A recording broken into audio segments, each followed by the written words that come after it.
Hi guys! Hi guys! Update for today, January 6. Morning Saudi, Middle East, good morning, good afternoon Philippines, happy weekend to all and the people in the world. Ayan na naman si Kumari, update na naman tayo for today. How are you? Kumusta naman tayo mga guys sa ating mga followers, family and friends, lalo na sa ating viewers. Ayan, maraming salamat sa inyong mga suporta dyan. So that's why hindi ako magsasawa sa pagpasalamat sa inyong lahat. Okay? Ayan. Work na naman si Kumari, mag-work before work. Mag-ano naman na tayo sa alaga ko. Mag-lab-lab muna. Uy, Carmelita, saan si Erpanjot? Ito, siya na lang mag-isa. Lumayas kasi si Erpanjot. Lumabas siya kagabi kasi dami mga bata. Iwan ko saan nagpunta. Ayan.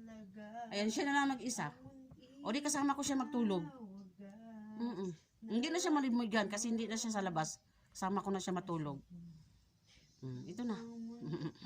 Pag nandito si Erpanjot, dalawa sila sa labas kasi wala man kasama yung isa. Pag dalawa sila sa loob sa kwarto, mahirap man mag-iihi sa ilalim ng katre. Ito. Iano ko lang siya para hindi mag-ihi sa ilalim sa katre. Sasamahan ko lang siya sa labas. Maglabas ako, ganon. Paggabi, ayan. Ayan si Carmelita. Yung aking alaga, nagugutom na rin. Oh.